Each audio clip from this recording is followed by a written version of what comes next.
Hi, this is your life and business strategist, Steve Harris, and I'm a game changer.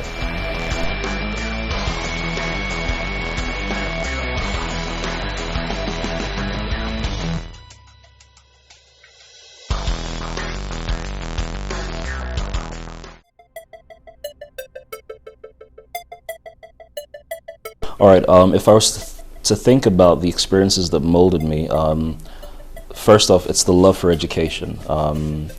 My parents, from a very early age, I remember they buy books and tons of books from Enid Blyton's many stories, Chronicles of Narnia, Book of Bible stories, even the Bible. I mean, my father jokes that he knows I've read the Bible from cover to cover about 4 times. That is a little bit true, but I skipped Numbers, Deuteronomy, Leviticus, and some of the other boring, so to speak, titles. But a love for education was so important, a love for reading, which I still have today, because I read an average of about 3 to 4 books a week on my iPad. Apart from that, I think the single greatest experience that has led me to this point is dropping out of school twice. Dropping out of school for me was not a decision. It wasn't a choice that I wanted to do. And if you're watching this, don't be a fool. Stay in school. You know what I mean? Don't drop out of school. But I got kicked out of school the first time, and then the second time I kicked myself out of school. But that perhaps has been the single greatest decision that has got me to where I am today, because it's caused me to be introspective, to say to myself, it's not what you don't have that limits you. It's what you have, but you don't know how to use. So you know what I mean? Dropping out of school literally places a ceiling on your life. I've heard people tell me, well, Steve, I have a 3rd class, nobody's gonna hire me. I have a 2-2, nobody's gonna hire me. Try having no class. You know what I mean? When you have no class, it causes you to become introspective, or it causes you to rebel against the system. And I chose to become introspective, and that's what's led me here.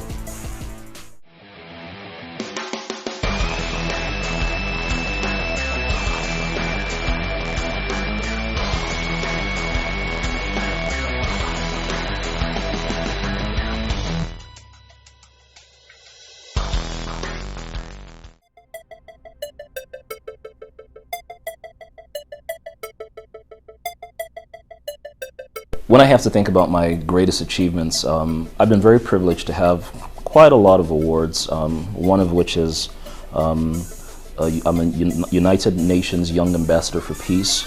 I was acknowledged as a Niger Diamond, which is a collaboration with Diamond Bank and Inspire Africa. I've received quite a lot of awards in my career, and I think perhaps the greatest award is my family. And I know it may sound cliche, but I truly would not be where I am today if it wasn't for my beautiful wife Emma. Shout out to my Oweri princess, and my beautiful daughter Paris, who makes me a better father.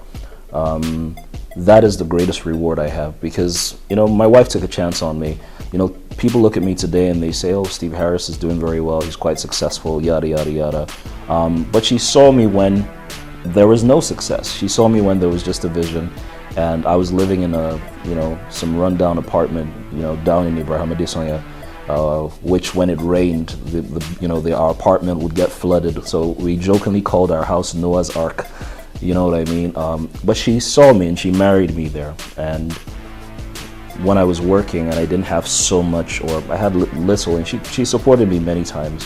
I remember our first date was at a speaking engagement I had somewhere in Osu, or I think it's called OOU today, and I had gone to speak and she followed me. That was our first date, if you know what I mean. She followed me and I spoke to the crowd, and for the first time she learned that I was a 2-time college dropout.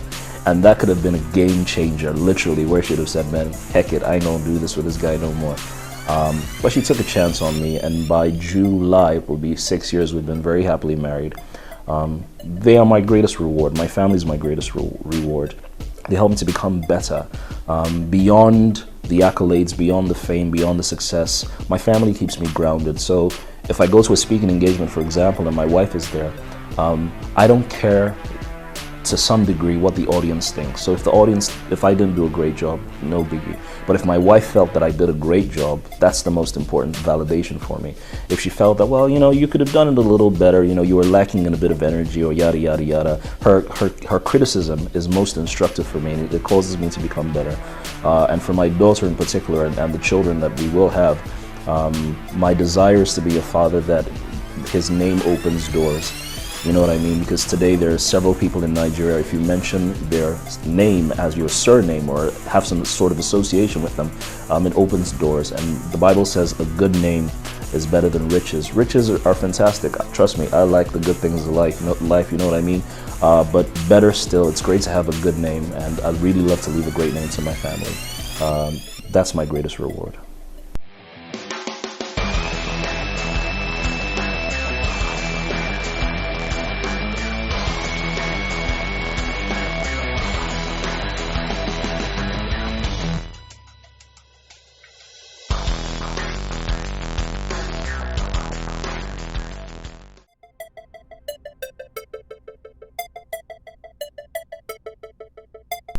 Well, I do a lot of things. I'm a management consultant, motivational speaker, life coach, author.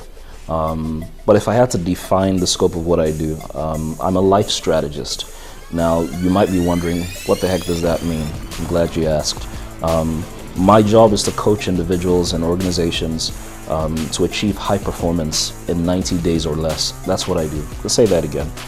A life strategist, that's me. My job is to coach individuals and organizations to achieve high performance in 90 days or less. So I have several coaching programs, training programs, podcasts, webinars, teleseminars, different things that I can do to optimize people's performance. My desire in life is to help people chase their greatness. You know what I mean? I believe that everyone was born to do something significant with their life. I say that, fish don't fly and birds don't swim. But guess what? Fish don't take swimming lessons, and birds don't go to flight school, but they do what they do naturally. So I believe that every individual is wired and fired to do something that comes to them naturally. So for example, we have the fantastic comedians, Alibaba, AY, Sako, Basketmouth, the list is endless. And these guys are profiting from their passion. They're getting paid to do something that they would have done for free. They love what they do. They have an inherent gifting for comedy. Cristiano Ronaldo, Lionel Messi, you might argue who the better player is, but those guys love what they do. They love to play football, and today they're getting paid for that. I get paid to speak, I get paid to talk, but my goal is to help people chase their greatness, and I coach them and organizations to achieve high performance in 90 days or less. But coming to the question of how I got started this career, I was very privileged, to be mentored and worked with the incredible Fela Durotoye. He is phenomenal. He's a all-around great guy.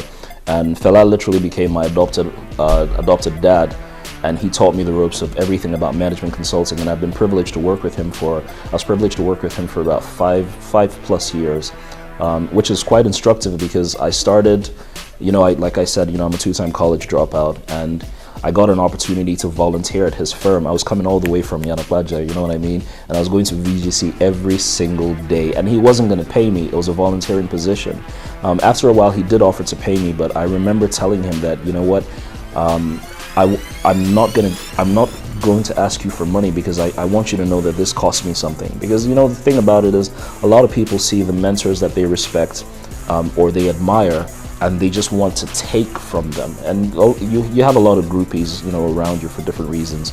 But I didn't want to be a groupie. I wanted to be able to sacrifice something. So my parents, trust me, my parents didn't even understand what the heck I was doing. Why did I leave a job where I was working previously as an office assistant in Maryland, earning 10,000 Naira, and then I'm going all the way to VGC and I'm not going to get paid? Are you insane?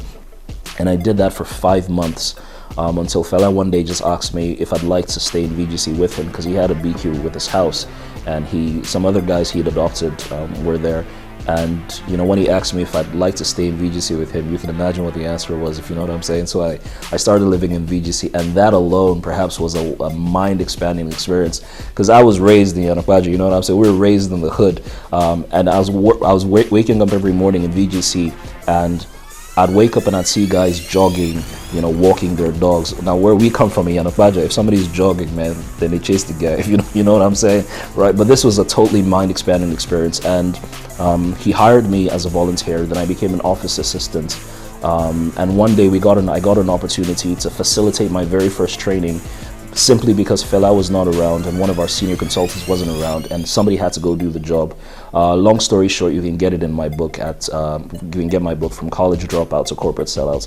It's all there. But long story short, I was able to convince Fela Duratoye to allow me to go and speak and run this training for bankers. Now, please think about this. I'm a 2-time college dropout, 2-time office assistant, going to train bankers. But like I say, you've got to be able to practice, your future. I tell people that, we say that where everybody's waiting for opportunity, we're waiting for opportunity to come. But truth be told, if opportunity doesn't come, walk to opportunity, kick its door down, introduce yourself and tell yourself, hey, my name is Steve Harris. I've been waiting for you guys. You've been taking too long. I'm right here. And I took my opportunity, and long story short, I facilitated my very first training in 2006, somewhere around June or July 2006, and it was a huge blowout. You know what I mean? The next day when Fela was able to come for the training, and he asked how I did, the whole class gave me a standing ovation, and he looked at me and was like, dude, for real? And that was the last day I was an office assistant. And 1 year from that day, I became an associate consultant. 2 years from about that time, I became a senior consultant. And within 3 years, I was the head of our consulting group and also a senior executive in the organization. So yeah, like I keep saying, man, it's not what you don't have that limits you. It's what you have, but you don't know how to use. Let me just quickly say it this way. It's God's responsibility to provide the time. It is your responsibility to be prepared for and take your chance. I'll say that again. It's God's responsibility to provide the time, because we always say things like, oh, the race is not to the swift, the battle is not to the strong, but time and chance happen to us all. And I agree. But to some degree, we use that as a consolation scripture. So when your friend gets blessed and you didn't get blessed, you pat yourself on the back and say, well, yeah, the race isn't to the swift. But guess what? It's God's responsibility to provide the time, but it's your responsibility to be prepared for and take your chance. And that's how you chase your greatness.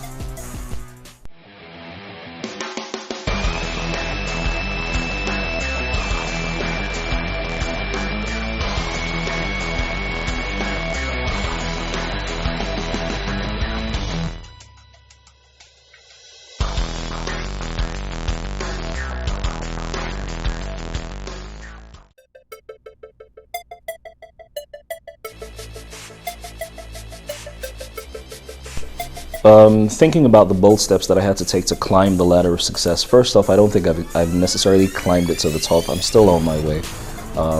But I can immediately think of 3 steps that have gotten me here. I think that life is about choices you make. It's about the decisions you take.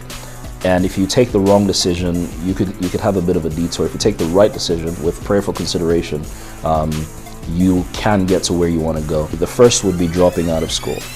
And while I say that, and again, I'm not suggesting or encouraging anyone to drop out of school, because truth be told, a lot of people who drop out of school do not make it.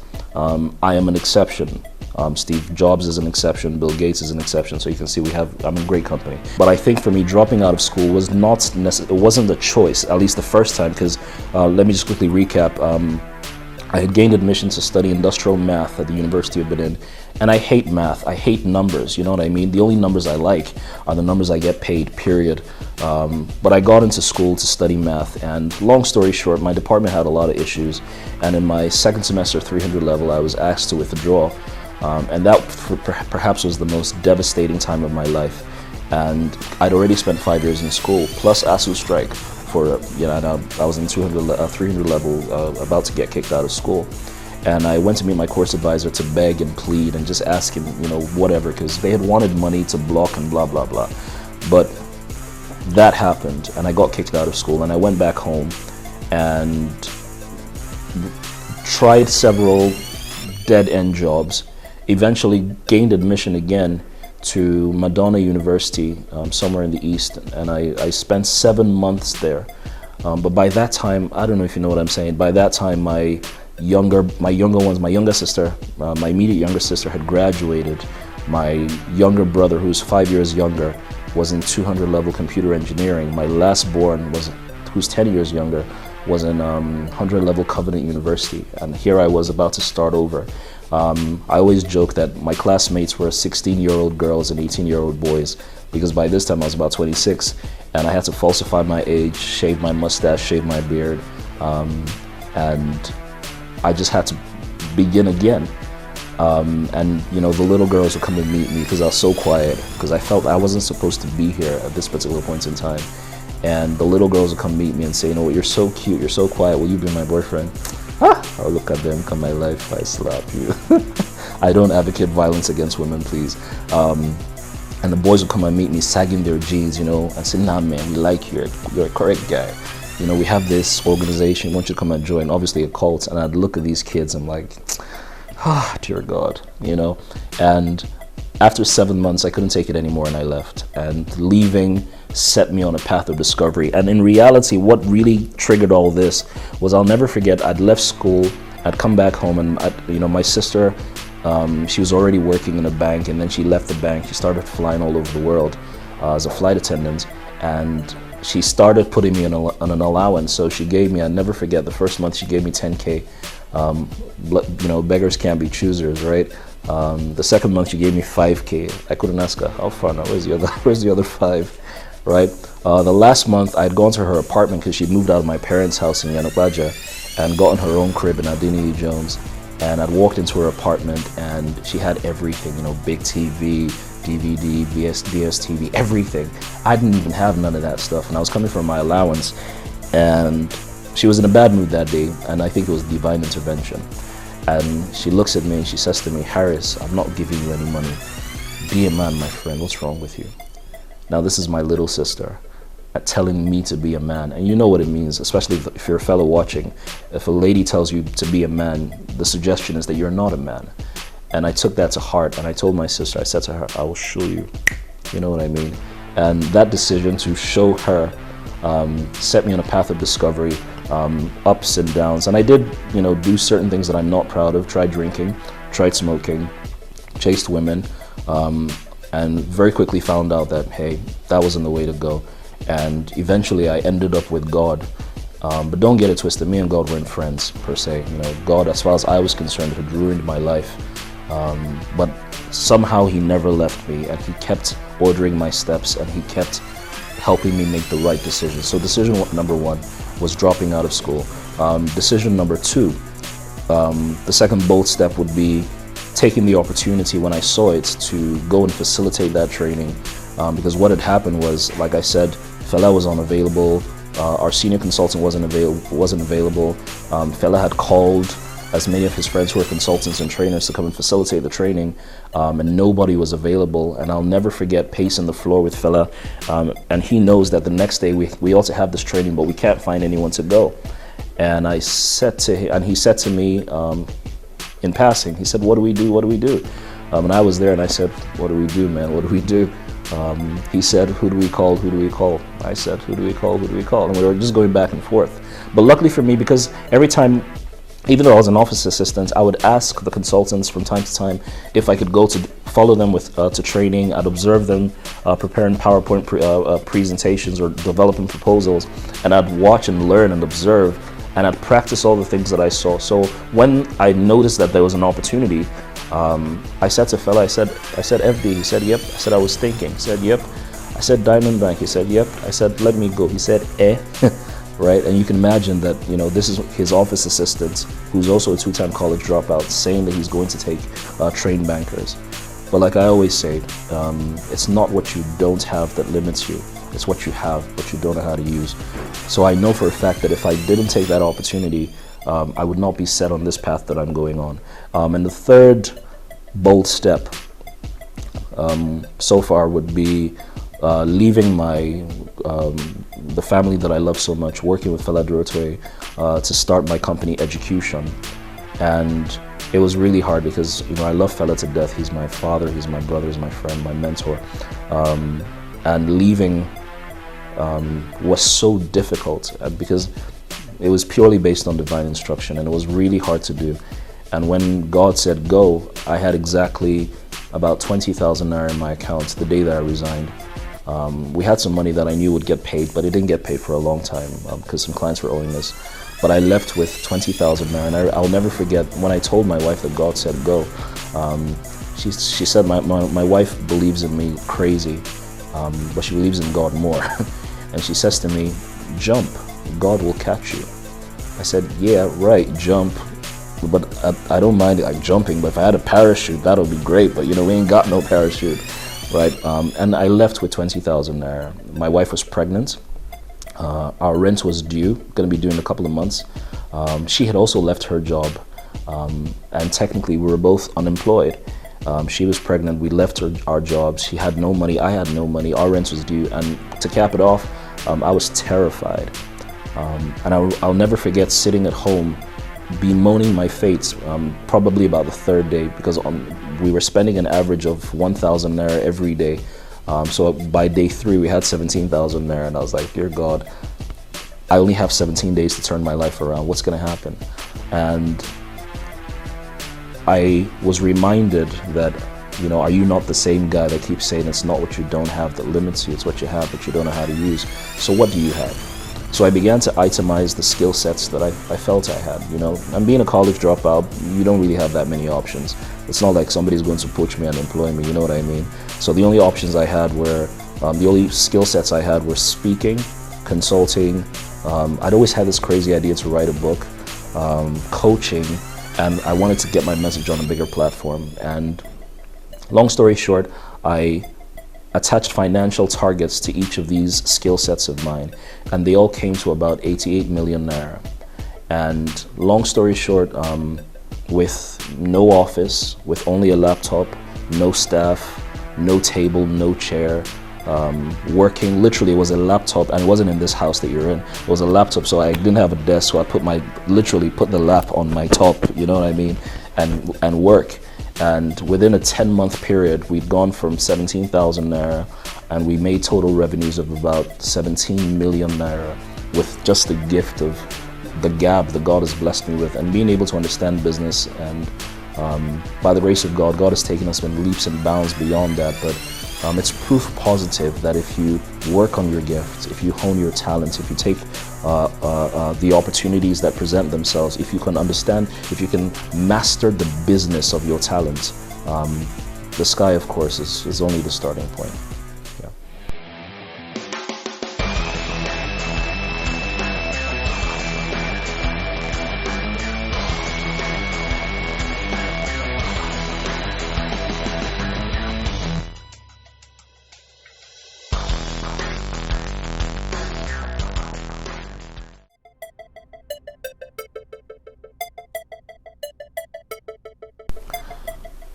So if I was to advise anyone who's watching, who's trying to make a decision, or someone who's at the crossroads, I'd say this. First off, get God's guidance, and that's no cliche. You really need to be able to spend time with God, hear from God as to the directions you want to take in, moving your life forward.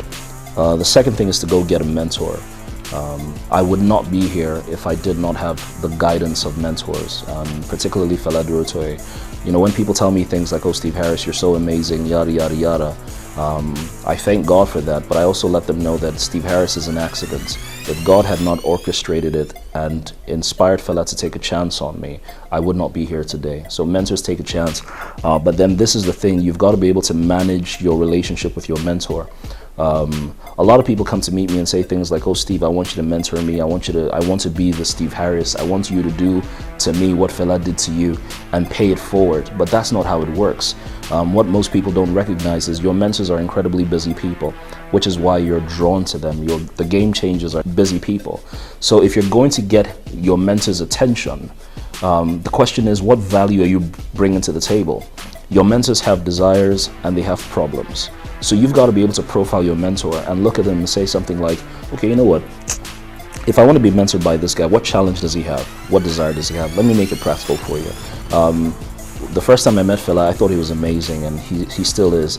But the biggest challenge I had at the time was I couldn't get any of his titles or his messages anywhere. So I'd go to stores asking for Fela Toy CDs and nobody had ever heard of them.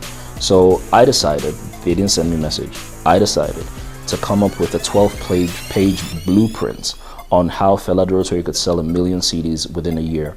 And again, they didn't send me a message. And I'll never forget that eventually when I got to meet with him, I had the document and I showed it to him. And when he read it, I'll never forget, he literally hit the floor and started crying. And he said to me that this is something he's been praying about for several years, and now he's finally gotten the answer. So you've got to be able to add value to your mentor, be the bridge to their desired future.